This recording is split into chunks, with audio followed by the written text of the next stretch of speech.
What's going on, YouTube? It's the old soldier coming at you today from Robeson County, North Carolina. On a fairly cool morning. Cooling up, had to put a jacket on. So it's getting to be my kind of weather. I like the fall. Fall is probably my favorite season. Fall and spring. Winter's okay, but summer around here is just too darn hot. But anyway, folks. Got a new hat. Now available from Rogue American Apparel. I love my tiger stripes. If you want to know where I got it from, Rogue American Apparel.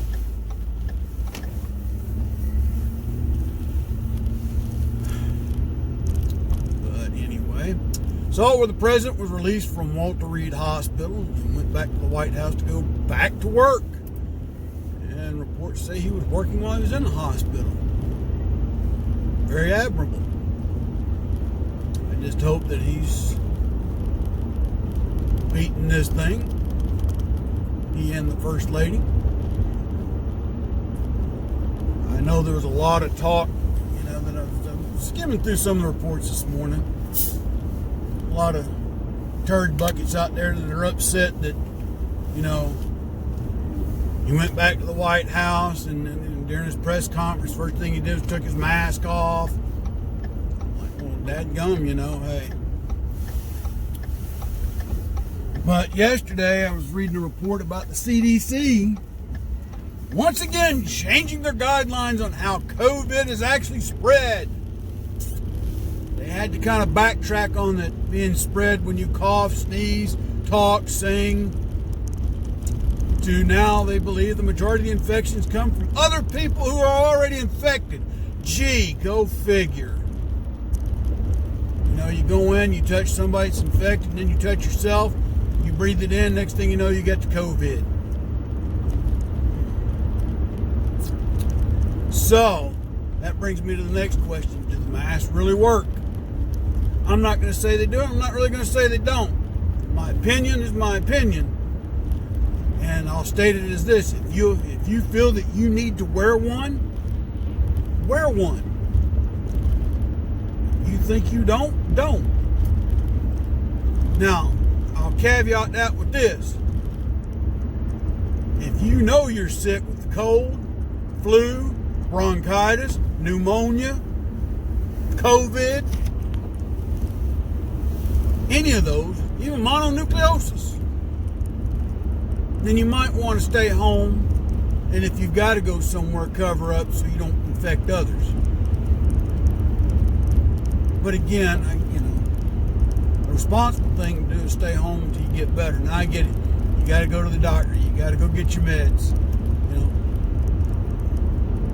Find somebody to go get those, go get those meds for you if you can. I get it. People don't always have that luxury or option. I get it. So in those cases, then I would recommend that you cover up as best you can to avoid spreading it. For everybody else, wash your darn hands and face regularly and frequently. And thus ends my opinion on that matter. Moving along. I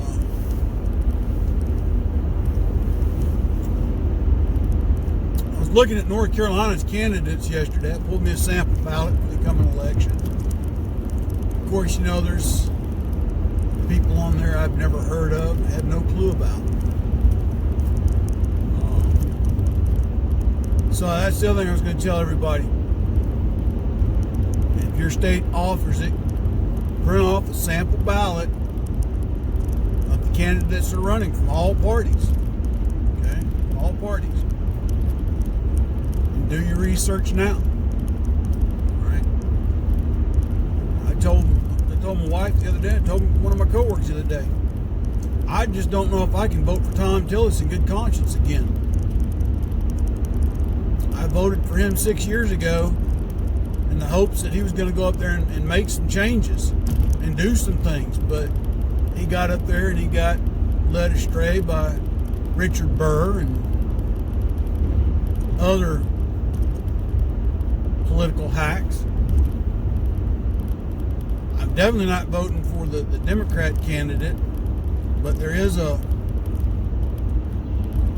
couple other candidates. One's running under the Constitution Party, the other's a libertarian.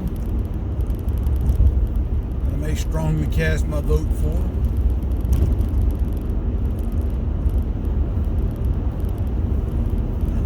So, pull your ballots, do your research, look at who's running in your area. But what I was amazed, I went back and did watch some reruns of the Republican convention of the Democratic state representative from Georgia. I think he represents DeKalb County. I can't remember the gentleman's name, but was speaking at the Republican National Convention as coming out as a supporter for the president. And apparently in his area, you know, from what I'm reading, a lot of his constituents support him for it. There was another one. There's, of course, the one from Michigan that caught COVID and was given the hydroxychloroquine to help her overcome her ailments. But there was one more from, let's say it's Ohio. She's come out supporting President Trump. And then I saw one that really I never thought would see, Democrats for Trump. Okay. They don't want to leave the party, but they want to support the current president. I thought, well, okay. That's kind of how elections should be. It shouldn't be really, you know, about the party. It should be about the candidate. I just, you know, I have to share that with you to say this, that at the end of the day, you know, straight ticket voting, does it really accomplish anything? And sadly, the left, that's what they've done to a lot of their constituents is, you know, you have to vote straight ticket. You can't deviate. So again, once again, you let the party tell you how to vote. Now, I'm conservative in my values. Does that mean I've voted for Republicans every time I voted? No. Yeah, my camera keeps turning because my camera vent. Yeah, there we go. Got this thing hooked to my vent on my truck, so if I hit a bump, it spins. Sorry about that. But, no, I haven't always voted Republican. And as far as the Republican Party itself is concerned, I've got no love for the Republicans anymore. That the party has become skewed. It's still where the majority of the conservative candidates gather. But the party itself, I've got no love for.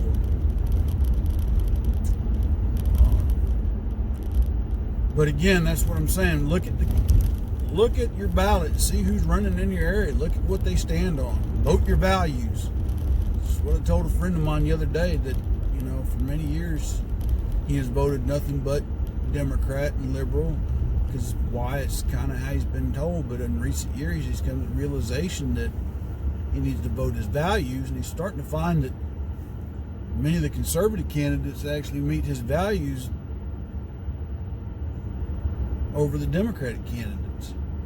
He's a big 2A supporter. Okay, he believes in his right to bear arms and defend himself. And he's got friends in the Democratic Party that shun him for that. You know, they're like, "You carry guns?" Like, "Yeah." And he looks at them and says, "Don't you?" And they just kind of look at him in shock and awe.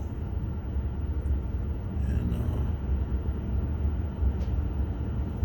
the point I'm getting at is, you know, when the first George Bush, the daddy, was running for his second term, I couldn't vote for him. I couldn't. That, and I like what Ross Perot was saying. Now, a lot of people laugh at me for that, and that's fine. But I actually thought what Ross Perot was saying made a whole lot of sense. And that's where my vote went. Now, a lot of people blame Ross Perot for George Bush losing that election because he split the vote. But honestly, George Bush lost the election for himself. And people wanted to change. In the 12 years of a Republican in the White House, people said, well, enough's enough. So they wanted to change. But they got one, Billy Boy. Oh, Mr. Charisma himself. I don't like Bill Clinton, but I admire his charisma. Man's got charisma, he's got charm. He's also got a laundry list of dead people that he's got blood on his hands for. But at least he knew how to stick his finger in the wind and read how the people were going and could change with that. Not that he wanted to, but he knew he had to if he wanted to stay in office second term.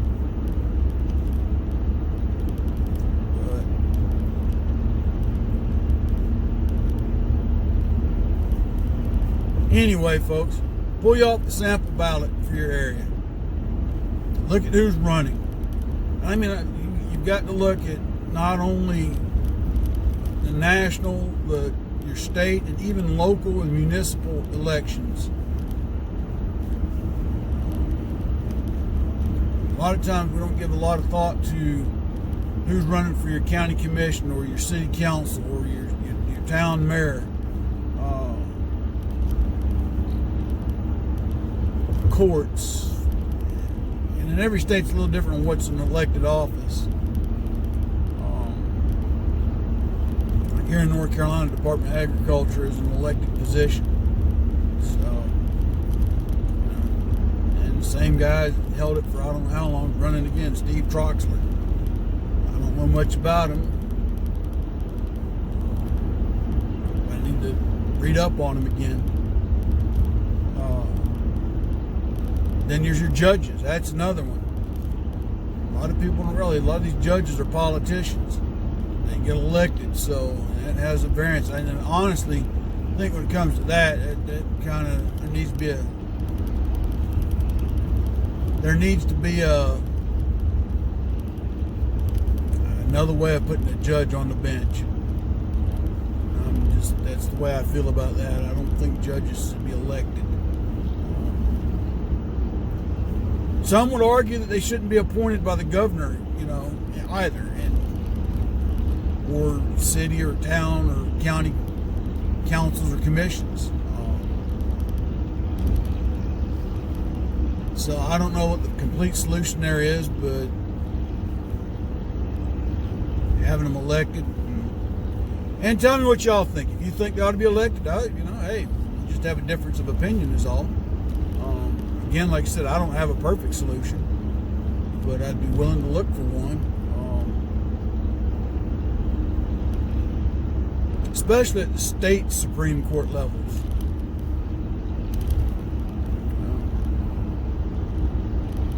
I think there needs to be a better way of appointing those vacancies other than by election. But again, my opinion. But I would encourage you to do that, folks. Look long and hard on these matters. Study out these candidates that are running as best you can, because when you cast that vote, you're voting your conscience. At least that's how you ought to vote, I guess. Vote your values, vote your conscience. Is every candidate running perfect? No. Is every candidate running truthful? Yeah, right.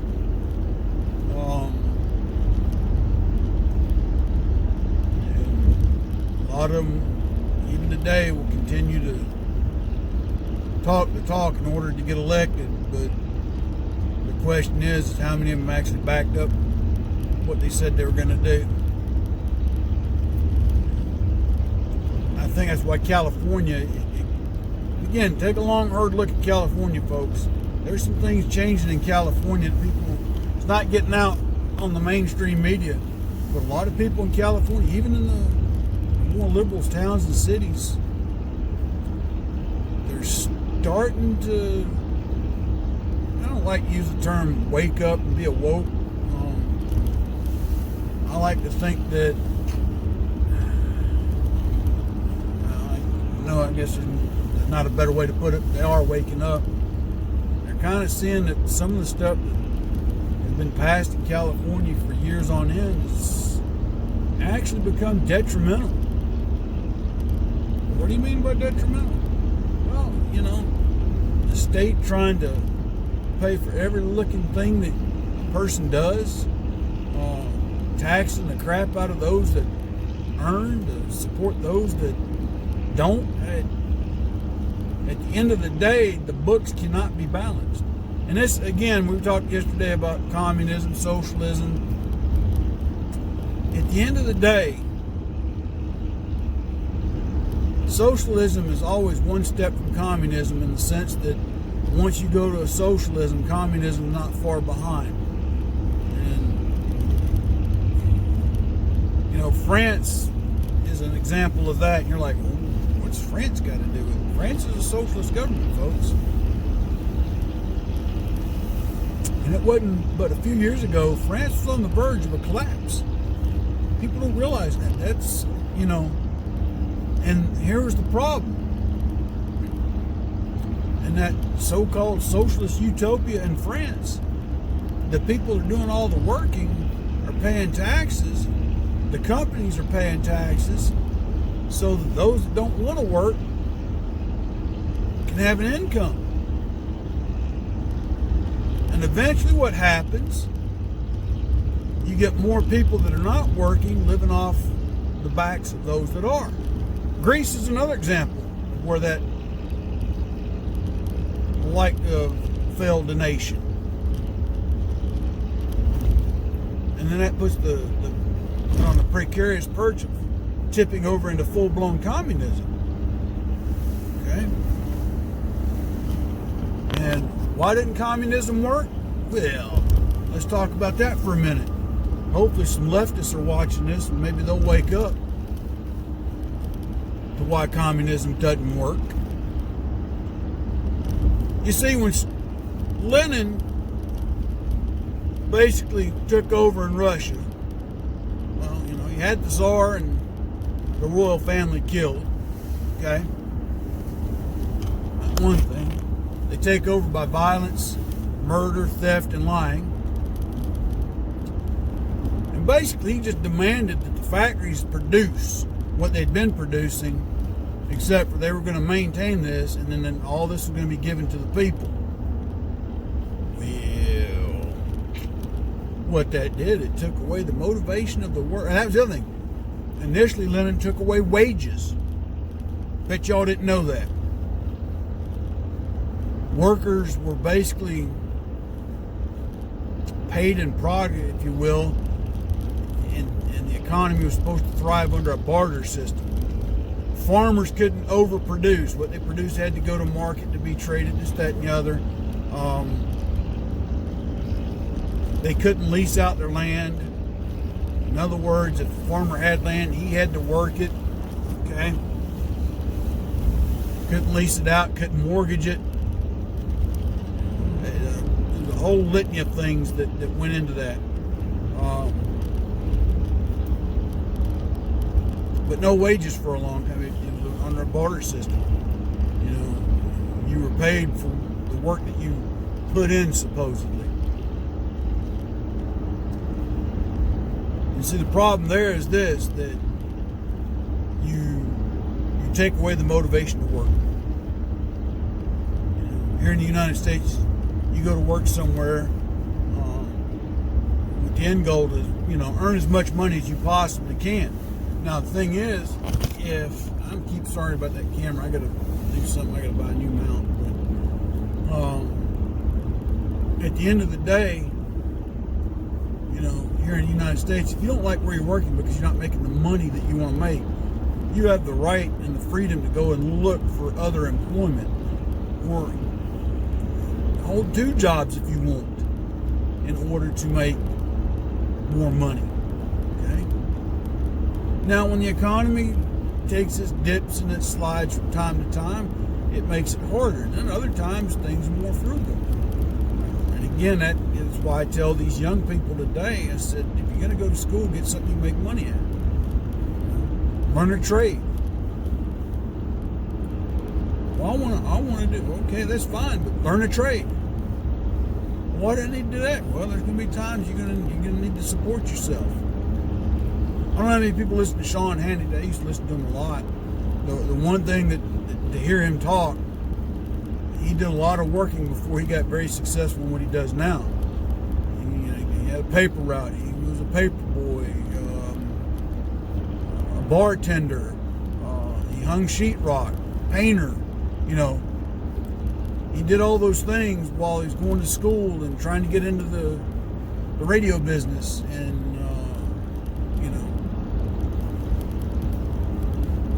and his whole thing of putting forth the effort. So find something and make the most of it.